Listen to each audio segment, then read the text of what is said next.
The devil is a liar. God is exalted. Never be defeated. Never be defeated. Devil is a liar. So, when it comes down to discussing my relationship with Patrick, I will say that was the worst relationship that I had ever in my life been into. So, let alone, they say three, joking and playing, three is a charm, but three was the one that really just broke me, and primarily because I knew off gate that it wasn't a relationship that I should have been in. But me being a big-hearted person and a kind-hearted person still chose to give somebody a chance that I know at the end of the day could not give me what it was that I needed. So our relationship was built on a whole lot of lies and bull crap from day one. Everything from complaining about the way that I looked in the physical. He had a problem with me losing weight when I lost weight. And when I didn't lose weight, he was kind of like, well, you need to lose weight. So it was like I could never please him. A lot of entertaining from exes, primarily his baby mother. And, I'm the type of woman, as I was raised, that, adult business is adult business. You don't ever interfere or bring the kids in. So whenever the kids will come by or will come to spend with the weekend or whatever, spend time with him, meet and greet, whatever you want to call it, when she did allow it, I would always have to be the one to feed them and make sure that they had anything, because again, he didn't have substantial income. And you're talking about a person that was like $100,000 behind in child support. So with income that he did bring in, it was being taken for the simple fact that he had three kids. And I'm just now finding out after we don't end it completely that it ain't even three, it really was four, and I just did not know about the other one. I guess his baby mama knocked boots and heads with me in a sense of the fact that she felt like I could make him do anything. And I think that's what us as women need to understand. These men are grown and they're gonna do whatever it is they want to do. And I really sided with her when she didn't take time to listen and have an ear and a heart to listen, because we in the same boat. Why would I condone somebody not taking care of their kids? And I'm in the same situation that you in. The difference in between me is I'm not hounding my kid's father, and I'm not trying to stop all of his relationships and all the things that he has going on.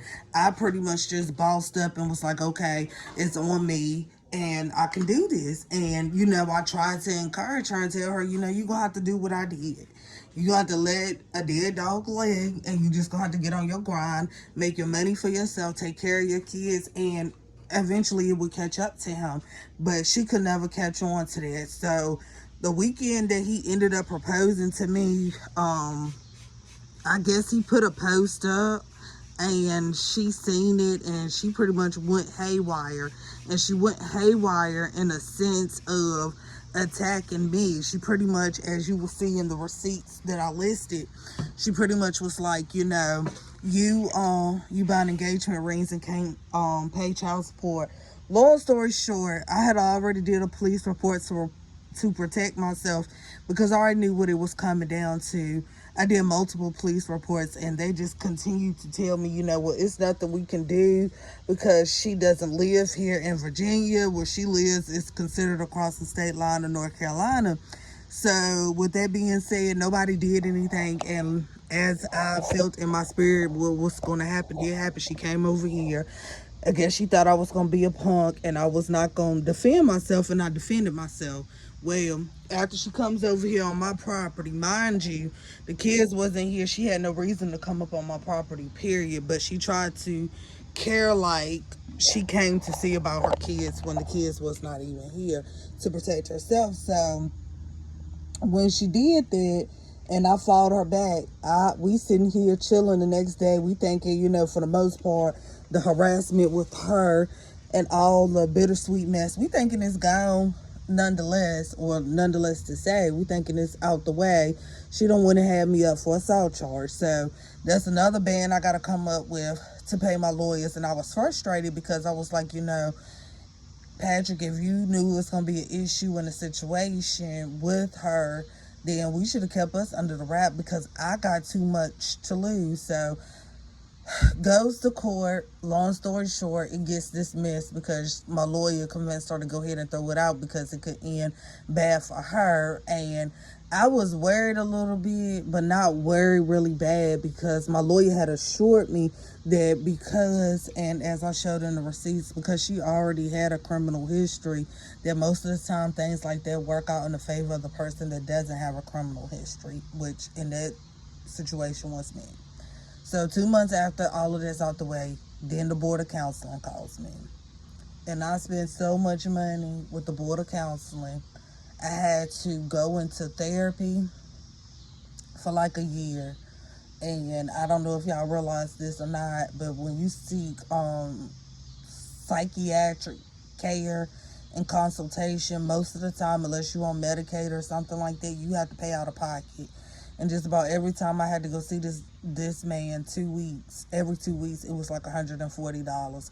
So that was another loss of finances. And I got into this dark spot because I was like, I don't understand why women feel the need to combat and go up against women that they should want the father of their kids to be engaged with. I felt like I was a good model for her children. I treated them like they were my children. They were very attached to me like they were my children. I did not play favorites, none of that. I tried to do the best that I could, so I was pissed at the end of the day, and I felt like, he probably still had some dealings with her before I came in the picture, and he never tied them loose ends. Although he denied it with me, she was very clear in informing me that they had messed around or whatever. So the board was threatening to take my license, and that's $100,000 of education I was ready to lose behind a woman feeling some type of way about a man that I can't make pay child support and that she can't get along with. But at the same time, you continue to have babies with this man knowing he won't gonna be able to give you what you needed. So long story short, it pushes me to the point of suicide and a mental breakdown. I did overdose on like 100. I think I took 97 aspirins. And this is when I decided to reach out to Jonathan because I felt like after God had got me through my suicidal attack and everything, I felt like the purpose of me being here was bigger than what I could understand, and I knew it was spiritually led because I knew only God brought me out. I shouldn't survive. Like I said, my kidney stopped functioning, and I was this close to having to go be flown out to Moses Cones or either UNC to go on dialysis because it wasn't working. But I really lost respect for Patrick and our relationship in this time because I had put up with so much from him, daggone complaining about how my body in the physical and me having a little butt. I would catch him all the time watching pornography, and it would always be BBWs. And I'm not talking about just beautiful, thick women. I'm talking about these women were 300, 400 pounds, and he was enticed with them. So I felt like, I wasn't what he wanted in the first place. So, of course, it damaged my self-esteem. He tore up my house. He didn't just damage my soul. He damaged up everything around me. I had to redo everything in my house. The kids' bunk beds were broke. My bed got broke. So I had to rebuy bunk beds, which are not cheap. I had to rebuy my whole bedroom set. Jazzy had a little Minnie Mouse car that I paid like $400 to get here. He took them outside one day while I was sleeping, and he ended up leaving her car outside, and it got rain damage, and it never worked again. So that was another loss of finances. He ended up breaking his cell phone, and AT&T, I like them because I've always used their service, but they are high. And so when you break a phone with them, you can always get another phone, but of course you have to pay something. So he breaks his phone, decides to take my baby's phones, and when he took the baby's phones, he took and put his phone in their case took and put his Sims card in their phone. Long story short, he ends up breaking in, and it's $200 for me to get my kids a donor phone. I got so many promises that I would get that money back. I didn't. He had the kids out here one day helping him cut my grass. He ended up cutting the cable cord. Playing around and being silly. Another $200 I had to lose. Then turned around, and I used to fuss at him all the time about driving my Fusion and being focused on the radio. And I was like, you gonna end up getting in a bad accident, or something bad's gonna end up happening because you be too focused on the radio instead of the road, and you're gonna end up wrecking. Lo and behold, he had told me he had a license, and I, dummy, never checked behind him to realize it wasn't really a license. It was just an ID card. So he goes pick his son up one day and runs into a UPS truck. He ends up going to jail. I knew my parents was going to have a problem with it. I tried to lie for him, but my daddy was so smart. He was like, Kimberly, you didn't wreck your car because whoever wrecked your car, their face and print is in the steering wheel. And he was like, your face is perfectly fine. And at that point, he reminded me, Kimberly, you're making dumb decisions. So that happened, and I had to get that fixed. I don't know if a lot of people realize, but I live in the house that my parents married in, the house that I grew up in. And I had a globe. My mama had a globe, and it had like her sash and her corsage and stuff from her wedding day. And, you know, she had it hanging in a globe up on a mantelpiece. Well, I goes to work one day and I comes home. There's glass everywhere. He playing rough with the kids. I threw one of the kids up in the air. They kicked it. And instead of him asking me, was it okay to throw away or what was the sentiment behind it, he just threw it away. So that hurt my heart. That hurt my feelings because I felt like that's something, you know, we don't have parents forever, but that's something that I could have held on to. One night he got sick. He had a real bad cold, and he couldn't sleep in the bed. So he slept in my recliner, and he was so long and tall. Instead of him laying on the floor or laying somewhere that properly fit his body, he stretched out and broke the spine in the back of my recliner. Another $300 to $400 gone. So that relationship really just took a toll on me mentally, emotionally, spiritually. Like, it took everything that I had within me. And a lot of people, when viewing this, might say, well, what does your past relationships have to do with your walk to ministry? It has a lot to do with it, because when I decided to come forth for counseling and spiritual guidance from King, I explained all of this stuff.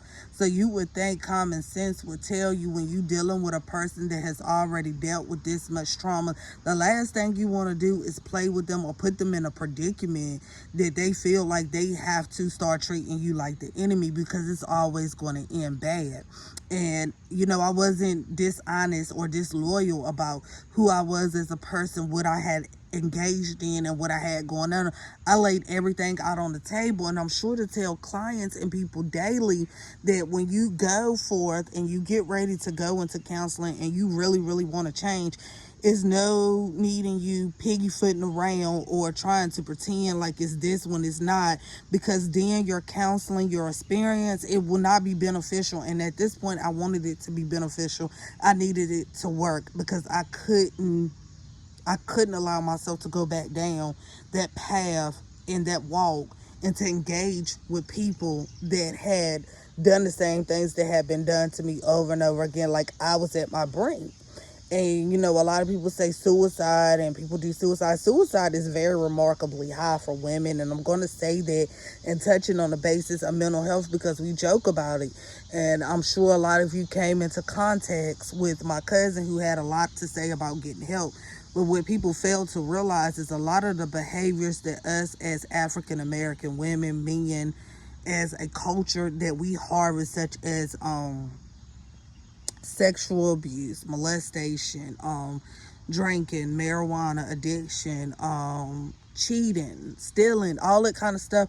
What people fail to realize is all of this stuff is linked to a mental illness. It is the result of a mental illness. Most people that have mental illnesses, they have what we call in the clinical based world, they have what we call dual diagnoses. And in studying with Christian Leaders Institutes, one things that I have learned is that as a pastor, you don't ever counsel, mentor, or lead or guide somebody beyond your scope of practice. If somebody comes to you and they're suffering with mental illnesses, or they're suffering with something that is beyond your scope as a spiritual leader, then it is up to you to lead them to somebody, or connect them to somebody, or encourage them to see somebody that can help them, instead of just thinking that, okay, well, whatever, piece of cake, although I don't got experience with this and I don't have assistance with this, that I can still help them.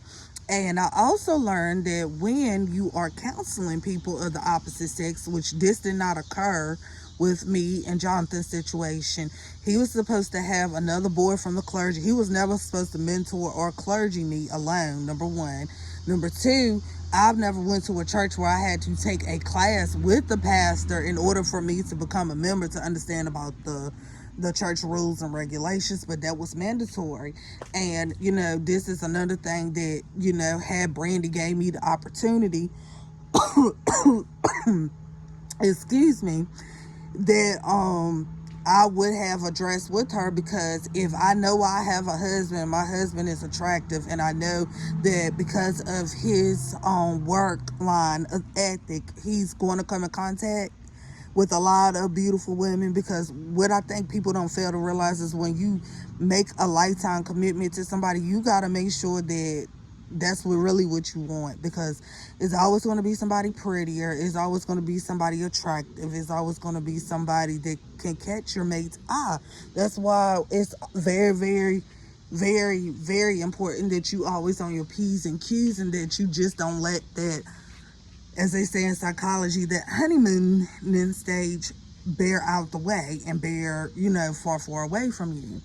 But in saying that, I'm saying that she could have prevented a lot of things, not just with me and his situation, but with a lot of situations that he expressed to me in our private conversation. She could have prevented them by taking the initiative as the first lady to be there for the women, because who knows, has she played her role and her part, I probably, when I got to the point of suicide and my breaking point, I probably would have never, ever, considered going to him. I probably would have went to her, but there was no woman in place. And when he mentored me for my members initiative, it was just him.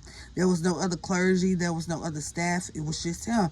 So quite naturally, because I was a tithe payer, and because I felt like I was invested in doing what I was supposed to do as a member of the church, I went to him for his leadings and guidance. And one of the things that pushed me over the edge with him was the fact that I felt like I was judged. And I was judged harshly. I don't think people realize that you can be a very, very bad person and God still have his hands on you. Can't nobody ever take that away from you. You can mess up, you can sin, you can fall short a zillion times, but if God is on your side and he's rearing and steering from you, nobody can take that away from you. You might mess up, you might go to jail, you might fall off the righteous and that narrow way multiple times, but if God is for you, who can be against you? And I felt like I was beat up and beat down for not being afraid to be who I was, and to still say at the end of the day, God still has his hands on me and I'm a work in progress, And that's where a lot of our misunderstandings went. I got a lot of backlash and people was like, well, you thought he was going to leave Brent. No. Me and King had clear boundaries about what it was and what it want with us. Clear boundaries about what it was and what it want for us. He had the audacity to tell me one time that if I wasn't crazy, because, I didn't let him step over top of me. I didn't let him disrespect me. When he would shoot them as, well, you being a whore, you being a slut, and you doing this and you doing that. And I was like, so what is you doing? Because you got a commitment not only to your wife, but you have a commitment to God, you have a commitment to your members, and you have a commitment to the church as a whole. So what are you doing? Just because you have a title, just because you are in the pulpit and you're popular in the city, and I'm just this girl, this basic common girl that's fighting to build a platform so that she can do what it is that God called her to do and working towards it, although it's taken me longer than I projected and predicted and wanted. So what? It makes you no different. The Bible said there is no sin greater than the next sin. And when I came forth with my stuff on Facebook, and you'll see in the upcoming posts, and as we go on through the continuation of the documentary, I went to the deacons. It was my intent to keep this whole situation between the deacon boards, his wife, and me and him. But someone, and I think we all know who that someone is, someone went back and egged it out, added some stuff, and I started receiving threats. So with me receiving threats, the only platform I had to use was social media, because I was like, you don't have to like me, you don't have to accept me, you don't have to even agree with what I did, but what you are going to do is not lie on me and think I'm not going to speak on it. You're not going to tell these big full-fledged lies and think that I'm not going to say anything, because I'm going to always have something to say. Now, if it's the truth, I can't combat you. If you telling the truth, I can't combat you. And like I said, it was never for anybody to convict me, throw me or him, or pick a side. This isn't a side thing. When we are doing kingdom work, God isn't focused on his side or her side, because what people fail to realize, this is the whole story of Bathsheba and David. The only difference is ain't nobody get killed behind this mess. I felt like at times people could have, because things got completely out of control, but that is the only difference. So in that situation, both Bathsheba and David were wrong. But, and the church can say, people can say whatever they want to say, but that's not the reason that I came forth, because at the end of the day, there's only one God and there's only one judge. And when we die, God is not going to ask you about my sins. And if you feel like I should be cast into a pit of hell, he's not going to ask you any of those things. It's every man for themselves. As they say in basketball, it's the man-to-man zone. So with that being said, I didn't do it for anybody to put him or me in a heaven or a hell, or cast us out, or say this person's right or this person's wrong. I did it to show people that even though we are anointed, even though we are talented, even though we are gifted, we still are flawed human beings. And when you get to the point in ministry that you forget that you still are flawed, that you forget that you still have faults, that you forget that you still are human, then it's time for you to set yourself down and reevaluate yourself. God wants us to be humble people and to stay humble. Whenever you move away from the fact that you are not humble as to where God took you from, what he covered you through, what he protected you through, what he granted you forgiveness through, then you get to a point that you start to move in a cocky and conceited way. And that was what did it for the situation with me and Jonathan. In the upcoming screenshots and messages, take a look at my approaches to talk to Brandy, how respectful I was in coming forth about the affair, my approaches to both of the deacons and their approaches to me. And you'll also see too a couple messages in there too about some of the things that I confessed to him, to kind of show him in a light who I was, and why I was the way that I was, and how no matter what I did, no matter what I said, I was always disrespected. It was almost like I was a black sheep. And what I could never understand, and what bothered me the most, and this isn't just for him, this is just for other people, when you make the decision to be intimate with somebody and lay with them, especially when it's unprotected, then you automatically give your rights up to disrespect that person. There's nothing you could say about them at the end of the day. It doesn't matter how bitter or angry you get over the situation. At the end of the day, you still slept with them. You still clashed and connected souls with them. So degrading them and talking junk about you just looks like you're a bitter and resentful person.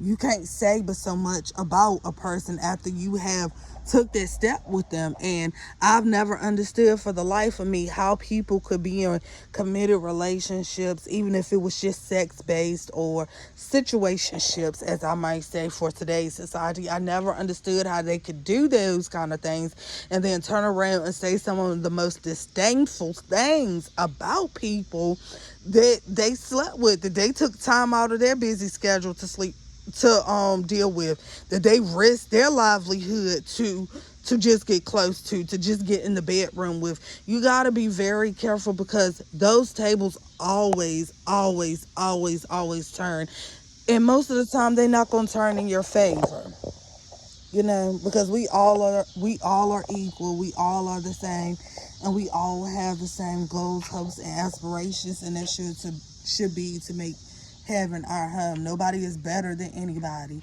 and our generation has escalated and moved into a sense of feeling and believing that titles carry everything, when at the end of the day, we're not living and pursuing a righteous livelihood to please man. Man is going to pass away.